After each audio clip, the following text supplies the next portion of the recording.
Airspeed live, engine looks great. That's downward return 224, full stop. We're gonna board. Return 224. Cabin's filling up with smoke, and I smell it. It smells smoky, and you smelled it too. Yeah. So I'm like, okay, so we abort takeoff, pull over, and yeah, we're basically on the side of the runway now.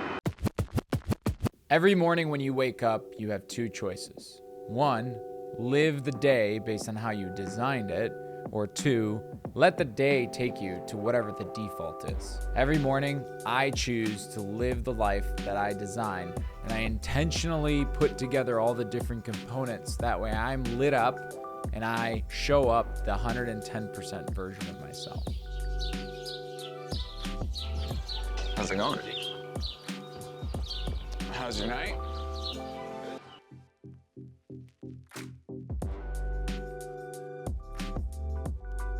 Welcome to my hood. Yeah, it's super nice. I grew up right there in that house, and then I bought these lots here. We can go this way. Oh, no way. Yeah, Alright, so we just cleared out all the trees right here, and yeah, this is where DHB is gonna be. Yeah. Just down the street. When the lots came for sale, we were like, okay. might as well. A controversial topic that I don't agree with is the concept of work-life balance. And I don't agree with it because it implies that work and life are two separate things and they can't really coexist together. So my goal every day is to design the space in which the magic can happen, and I can be lit up, I can be energized, I can have a great time and build meaningful relationships with those that I love, and obviously I can move work forward and, in our case, propel the restoration industry forward. Yeah, man. So we're on our way to Lifetime. Hit a 5 a.m. class with Jesse, my trainer. Then we're gonna go for a flight because you wanted to check out the plane. So we'll go fly around. Yeah, just around, man. This is Joe. Joe, what's going on 40, man? You don't want the wealth manager that's broke. You also don't want the personal trainer that looks like crap. So, There we go. We'll work hand by hand, man. Yeah. How much you got? 9. 9. This is 9 right here. One more. Never cheat yourself out of the numbers. Let's go, man. And 12, 15. yeah, let's go 3 more. Why not? 13. You're already there. Oh, he watched me do the 15 and he peed his pants.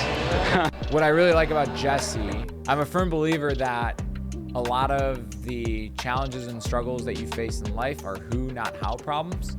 And if you can find the right people and surround yourself with those people, they'll help you get to your goals that much faster. For the past 12 months, I've been kind of like on a plateau in my fitness journey. Set this challenge to get down to 12% body fat. And if I do, I'm gonna actually buy myself a plane. If I don't, I have to open up an OnlyFans account. And Jesse, he's the key player that's gonna help get me to that. Yeah, man, so it's 7 a.m. and we're headed to DuPage Airport to go fly for a bit. So we're gonna go flying. You ready to go flying? Let's go, brother. This is the Cirrus. That's our 22. So here's how to pre-flight a Cirrus. And I showed Joe the plane, super cool. He enjoyed it. We shot some pre-flight videos, so on and so forth.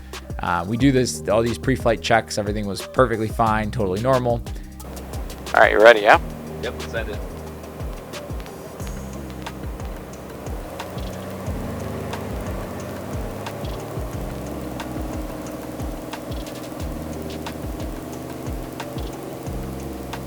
Airspeed live, engine looks great.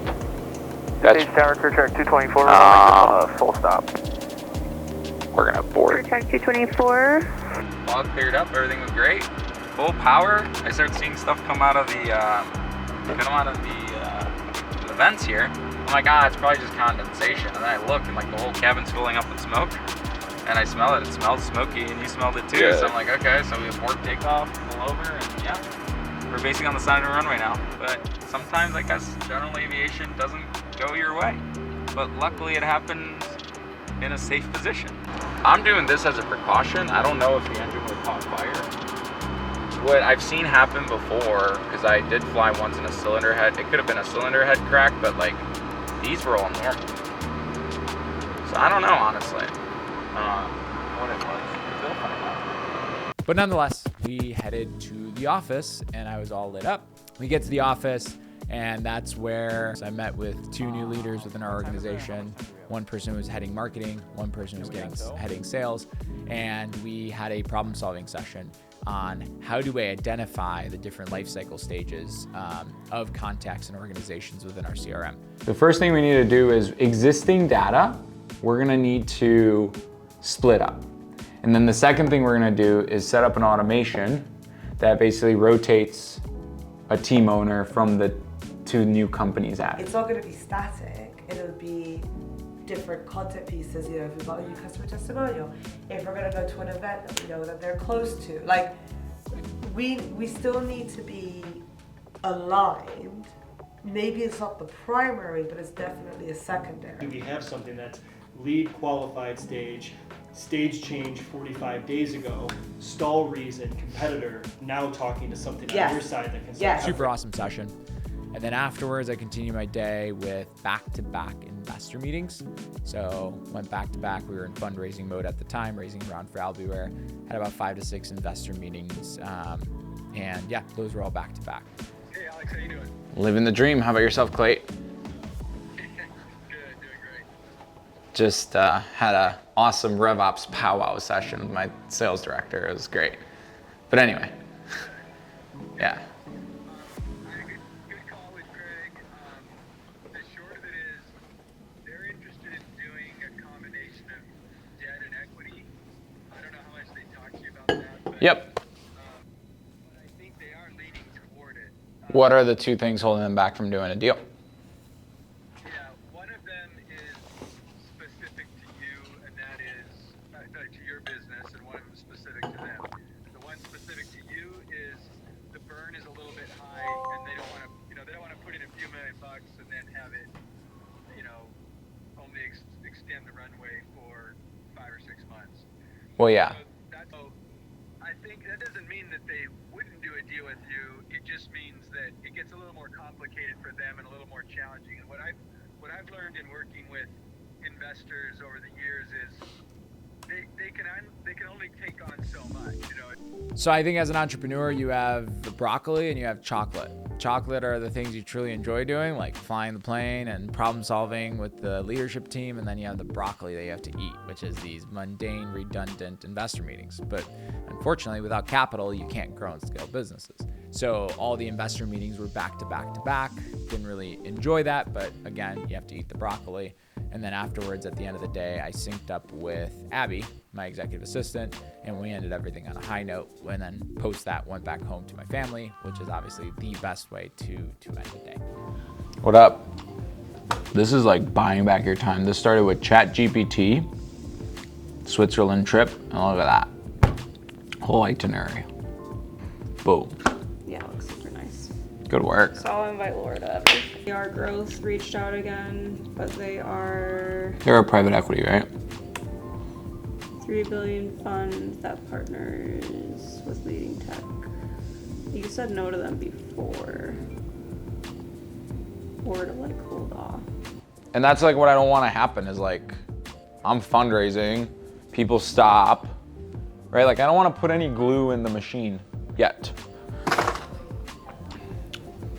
So just follow up on that other one. Yeah, I want him running as lean as he can, but if we need shit, we need shit. Thanks, Abigail.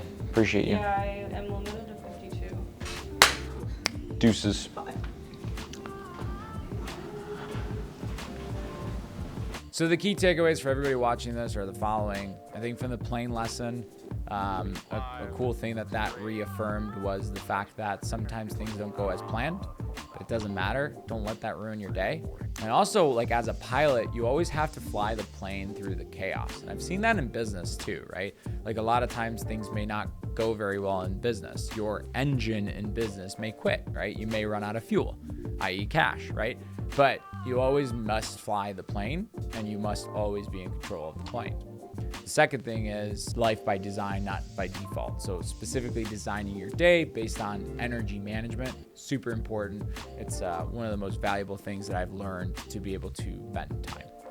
And lastly, understanding how to make a chocolate broccoli chocolate sandwich. So that way you can deal with the broccoli in life and deal with the chocolate in life and kind of blend it together so you get this chocolatey broccoli kind of mixture. Now I'm spending a lot of time, energy, and effort producing these vlogs, and I would like to add a fee to these vlogs, and that is that you comment below the number one thing that resonated with you the most, and also the number one question you have about entrepreneurship, young entrepreneurship, being a pilot, raising capital from investors as a tech founder, and so on and so forth. I love sharing these stories with the world, as I believe that they just leave the world as a better place.